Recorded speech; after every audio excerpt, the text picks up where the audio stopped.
नमस्कार। Video lecture की इस कड़ी में आज हम बात करते हैं CS 210 सब्जेक्ट पीसी मेंटेनेंस।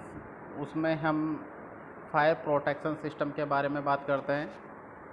तो जब कभी भी हम कंप्यूटर लैब इस्टेब्लिश करते हैं तो उसको इस्टेब्लिश करते समय हमें फायर प्रोटेक्शन सिस्टम से बचाने के लिए किन किन चीज़ों का ध्यान रखना चाहिए, साथ ही साथ हमारे जो बेसिक फायर प्रोटेक्शन सिस्टम्स के लिए क्या क्या इक्विपमेंट्स की आवश्यकता पड़ती है, उन सब चीज़ों को अभी हम इस लेक्चर में डिस्कस करेंगे।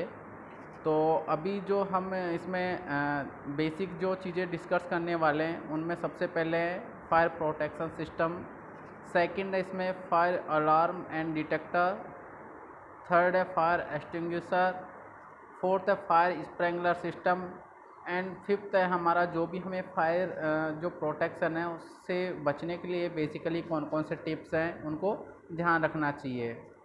यहाँ एक जैसे कि मैंने फायर प्रोटेक्शन सिस्टम के लिए हम जो हमारा जो सिलेंडर्स को हम यूज करते हैं उनको यहाँ पर दिखाया गया है कि ये हमारी लैब्स में आ जाते हैं, तो इनको किस तरह से वर्क करना है। तो सबसे पहले हम करते हैं फायर प्रोटेक्शन सिस्टम के बारे में बात। Fire protection system maintenance primarily involves the maintenance of indoor sprinklers, fire extinguishers, smoke detectors. जो फायर प्रोटेक्शन सिस्टम है इसको हम मुख्य तौर पर कोई भी हमारा जो इंडोर स्प्रिंकलर्स हैं, फायर एक्सटिंग्विशर्स हैं, या फिर कह सकते हो जो हमारा स्मोक डिटेक्टर जो कि हमारे धुआं वहाँ को डिटेक्ट करने के लिए हम उपयोग में लेते हैं, वहाँ पर हम इसका उपयोग करते हैं। Maintenance is something you can do yourself as well as you want to make sure that the fire protection system is working at all time। हमें हमेशा हम इस चीज़ का ध्यान रखना है कि जो हमारा फायर प्रोटेक्शन सिस्टम है वो हमेशा हर टाइम पर वर्क करना चाहिए, जिसके लिए हमें उनको टाइम टाइम पे चेक करने की भी आवश्यकता रहती है। सेकंड है इसमें हमारे पास फायर अलार्म एंड डिटेक्टर। तो जो fire protection system maintenance includes detection and alarm equipment. जो हमारे पास फायर प्रोटेक्शन सिस्टम है इसके लिए हम फायर डिटेक्शन और अलार्म इक्विपमेंट्स हैं उनका इस्तेमाल करते हैं। The alarm should regularly be tested. जो हम अलार्म्स लगाइए उनको हमें समय समय पर टेस्ट करने की आवश्यकता है। And the battery should need to be restored at least once a year depending on the type. हमें जो भी हम अलार्म्स यूज कर रहे हैं उनमें इस चीज़ का ध्यान रखना है कि हमें साल भर में एक बार बैटरी है उनको चेंज कराने की आवश्यकता है और उनको समय के हिसाब से हमें चेक करने की भी आवश्यकता रहेगी। फिर हमें इसमें ये देखना है कि जो हमारे फायर अलार्म हैं उनको मेंटेनेंस करने के लिए कौन कौन चीज़ों का ध्यान रखना चाहिए।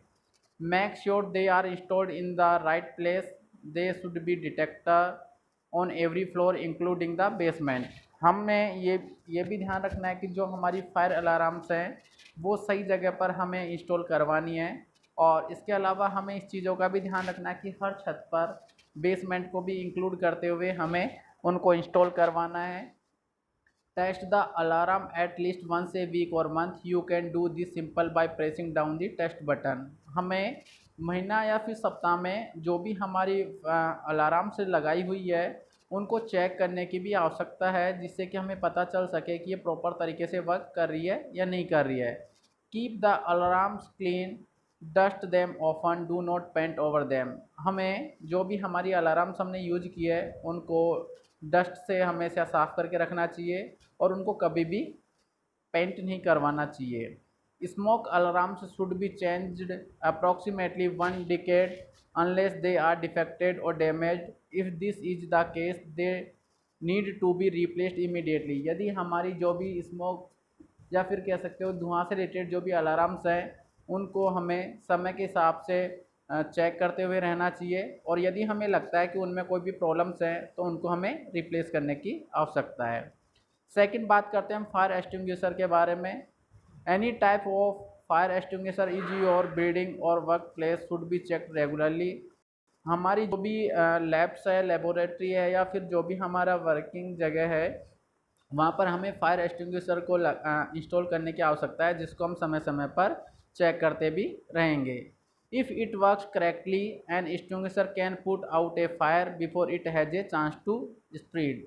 यदि ये सही तरीके से कार्य कर रहा है तो हमें इस चीज़ का ध्यान रखना है कि जब कभी भी आग लग गई तो इसको एक कंट्रोल करने की अपने आप में सक्षम है। There are different type of extinguishers and it's important that you and every employees know how to use the type that is in the building. हमें विभिन्न प्रकार के जो हमारे पास फायर एक्सटिंग्विशर्स आते हैं तो उनकी टाइप्स के हिसाब से हमारे जो भी एम्प्लॉयज है सारे वर्किंग है कैंडिडेट हैं उन सभी को उसकी जो वर्किंग है और उनको यूज करने के भी तरीके आने चाहिए। अब हमारे पास आता है कि जो हमारे पास फायर एक्सटिंग्विशर्स हैं उनको मेंटेनेंस करने के लिए हमारे बेसिक जो टिप्स हैं उनमें सबसे पहले है check that the vent and hose are not damage or hindered in the way.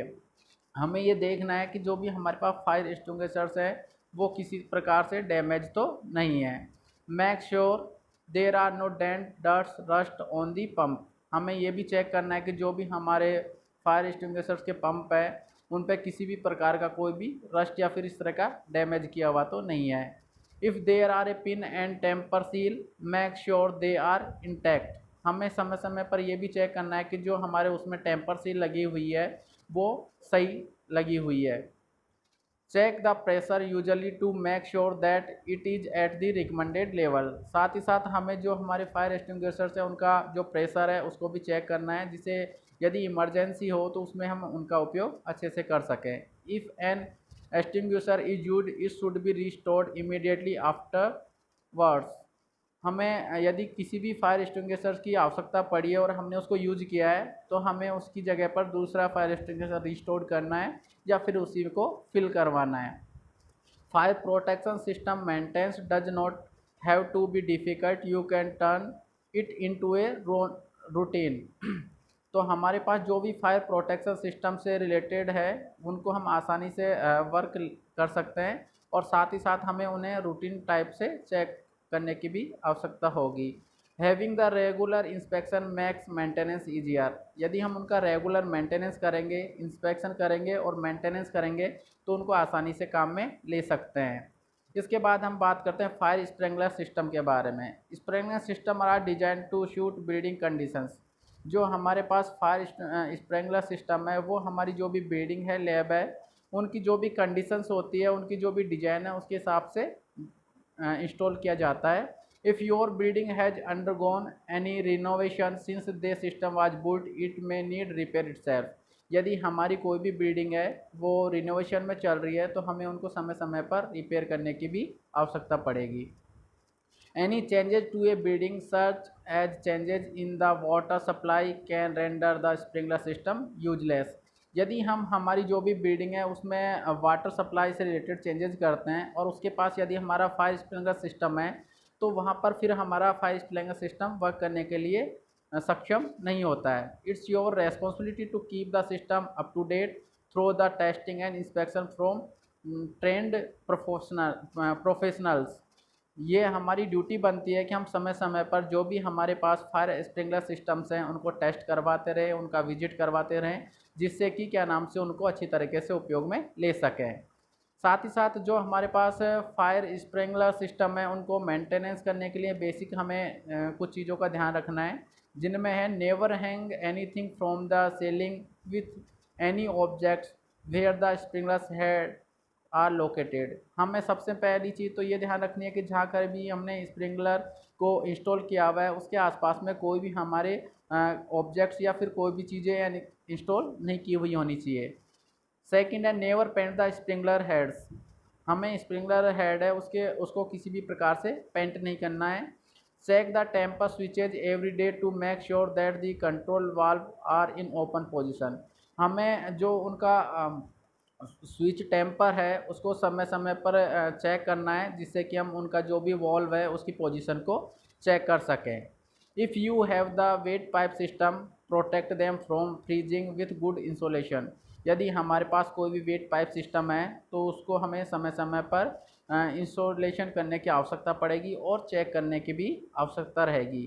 Do not stack anything close to the heads. Stacked item should be at least 18 inch below the ceiling. हमें इस चीज़ का भी ध्यान रखना है कि यदि हमें वहाँ कोई भी दूसरी चीज़ है उसको इंस्टॉल करना है तो हमें 18 इंच उससे यानी कि नीचे रखने की भी आवश्यकता है। तो अभी हमने बेसिकली इस लेक्चर में यही देखा कि यदि हमारी लैब्स है, बिल्डिंग है, इनमें हमें हमारी जो भी सिस्टम्स हैं उनको आग लगने की संभावनाओं से किस प्रकार से बचाया जा सकता है। धन्यवाद।